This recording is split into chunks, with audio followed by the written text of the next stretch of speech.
Hello everyone, what is up? Hopefully you guys are having an amazing day. Today we're going to be talking about what is happening with XRP in the XRP community.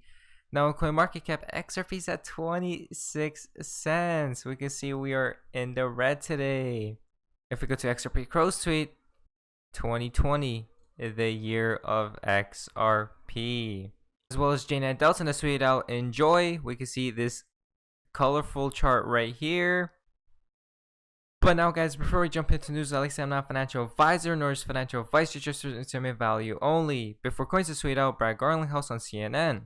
Customers, and so we're seeing more momentum than we've ever had around using XRP to move this liquidity around the world. And so we couldn't really be happier about how that has played out in a world where there's still a lot, I think, of FUD, a lot of uncertainty, a lot of doubt about what's going on in crypto. This is a real use case solving a real problem for real customers. Okay, so which banks right now are actually using Ripple? We have signed up about over 200 banks around the world. Some of those banks just use our software to do that debit and credit, fiat to fiat, and some of them are using XRP in those flows.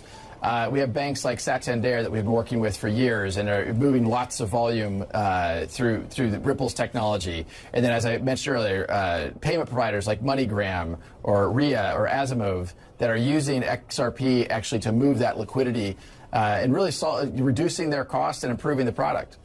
Just in terms of the transactions, though, that you're seeing using Ripple, what proportion of those actually use XRP versus direct, and just where do you see that ratio going? I'm just trying to get a sense of sort of how much XRP itself is actually used as part of the Ripple platform. So I would say the order of magnitude, the way to think about it, is similar to the proportion of customers. So if we've got, I don't know, a couple hundred customers we have launched, 10 to 15 of them we've talked about using XRP. I would use that ratio as the total ratio between what's happening with Ripple's technology overall. XRP, like Bitcoin and other cryptocurrencies, has been volatile. I asked Brad if the message to investors is don't use XRP to speculate. People are going to speculate on different asset classes. People speculate on gold, currencies. You name it, people are going to speculate. When we think about this, and what I've said very publicly is I think the long-term value of any digital asset is going to be derived from the utility it delivers. There is a lot of hype in the crypto market space. We've seen that even recently. A lot of attention around what's going on with Libra and Facebook's announcement around Libra. Today, that's just a white paper. From the utility it delivers, but I think this video was from a while back ago. Cryptic Poet has tweeted out payments for settlement. How many of you know the difference between payment and settlement? Not too many? So, a couple. All right, so let me just give you just a high level on this. I go to a restaurant and I pay with my Visa card, and they let me go and they don't call the police saying that I left without paying for my food. That's a payment. But I still have to pay my credit card bill, and somebody still has to wire money to the restaurant, right, or ACH or whatever payment system they use. The payment has not been settled. Traditionally, payment and settlement have been completely bifurcated into completely separate systems. SWIFT is a payment system that doesn't do anything with settlement. And the problem with that is it makes it hard to do a good payment because, you don't know if the recipient, you can't check the validity of the recipient. You don't know necessarily what the fees are going to be, what the exchange rate's going to be when the payment settles. So we built a system and the only reason they've been separated in institutional payments is historic.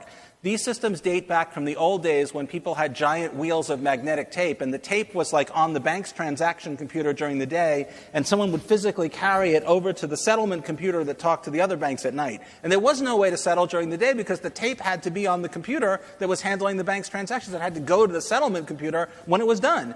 I'm not joking. I'm serious. If you look at your glitzy front-end application for your bank, and it's all really cool, and you can access it on your phone, and it's all really, it's 21st century, but you scratch just a couple of layers below the surface, and it's like you took a time machine. If you're lucky, you're in the mid to late 70s. That's when these systems that plumb the movement of money were built, and they are breaking down. Even if blockchain completely fails, even if all cryptocurrencies are a bust, the payment world is going to change because it's terrible.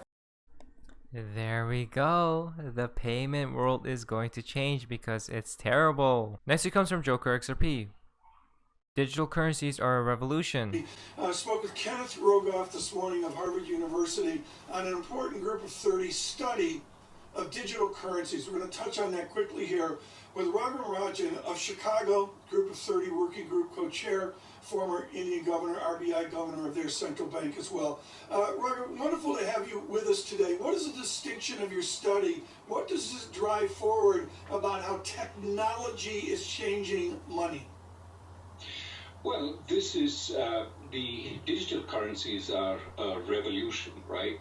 For the first time in 300 years, we can replace cash with something digital. Now, we've already replaced bank accounts. We have digital bank accounts, but think of everything going digital and what possibilities that creates, but also what challenges. If, for example, the government issues this digital currency, the amount of data it's going to collect, the amount of privacy it's going to violate, and what concerns that raises. Those are what are made possible by these new technologies. Cryptocurrencies, government digital currencies. That's what this report is about. When we talk about digital currencies, it's one aspect to talk about technology and just creating a digital form of what we already have. It's another to say we're debasing the existing currencies. Let's come up with an alternative that could preserve its value in tandem with gold. Which side are you on as the most plausible for the future of digital currencies? Well, it's the first. I think this idea of a private cryptocurrency, which is forever going to maintain its value, is interesting. But credible central banks have done that with fiat currencies.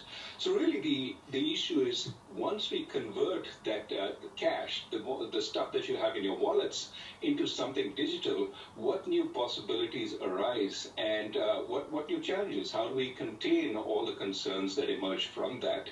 And that's really what this is about. Dr. Rajan, I must bring this up. For the first time ever, folks, in all my years, I have taken a book of the summer of a... And now guys, go to the fun part of XRP and the XRP community. Now this is quite interesting. Information traders, so you solve 1, 2, 3, and you solve the date XRP moons.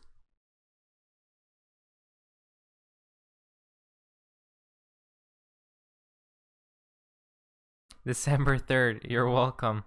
This comes from Valgester. Looks like things are transpiring in my magical timeline. I wonder what Baba Cooks thinks about this now. So if we take a look at this reply from Mike, we can see here, just heard that September will see a heavy market crash, possibly due to regulations. XRP the Phoenix will rise in October. Not financial advice, just be ready. Again, we seen this tweet from a while back ago. Again, guys, a lot of stuff seems to be approaching. Once again from Valgester, like BG123s.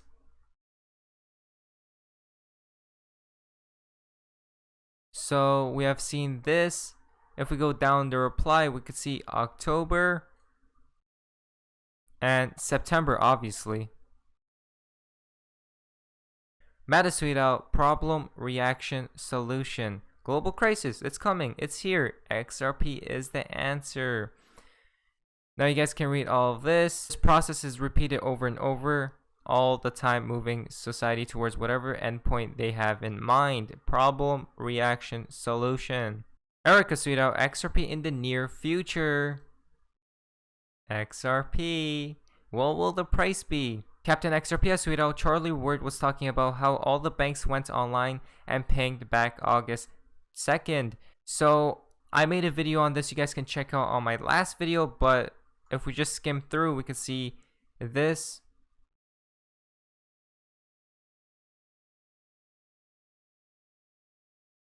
Again, guys, the old SWIFT system would cease to exist, and guess what? 31st of August. Next, it comes from Luminous Design. Two different views. One, think XRP is just like any other asset, and it needs to follow a baby steps to rise. One thing, XRP is the fuel of the XRPO, which the base of the new financial system. Now this connects to his next tweet, once again from Luminous Design. Banks have been that since 2008, 2007, delaying it till 2020, a full cycle of 12 years. During it, they already started moving to the new financial system. All what you're watching now is scripted show until time comes. The gold standard, we'll have to wait and see to what happens very soon. Digital asset investors tweet out, translation, we are screwed. We can see this right here. Again, a crash. We'll have to see. Backshift has tweeted out Ripple Swell Global October 14th to 15th. Registration is now open. Look at this, guys. Another swell date we should watch out for. The final tip for today's video comes from Baba Cugs. We can see this right here, complete in 4 days. Phase 3 equal green. But who really knows what is going to happen at the end of the day. But anyways, guys, hopefully you guys did enjoy today's video. If you guys did, please leave a like, subscribe, guys, if you haven't already. Feel free to be a member of the channel. I'll see you guys in the next video. Hopefully you guys are having an amazing day. And yeah, guys, see ya. This is the beginning of the greatest economic cycle this country has had since World War II. And I knew the things that Donald would do, and he hasn't even got started. But this is the eye of the motherfucking storm, the perfect storm. It ain't never going to get any better. Never. This is perfect for the QLA model. If I could have written a prescription or a formula, I couldn't have written it any better. Low interest rates, money's free, you stupid. Massive chaos. And Donald's going to rip the mother economy apart. And he's going to for practice in a good way. This is it. It ain't never going to get anything better. This is like a multiple orgasm the rest of your life, you fucking slags that are in the audience. This is it. Sometimes I don't want to hear what Dan has to tell me. But as I wrote in one of my blogs, the old man, he's always right. Because he's telling you what you don't want to hear about yourself, but what you know is true. And that is, you're not stepping yourself up. You're not stepping your game up. And you get caught up in fear. As Dan says, false expectations appear in reality.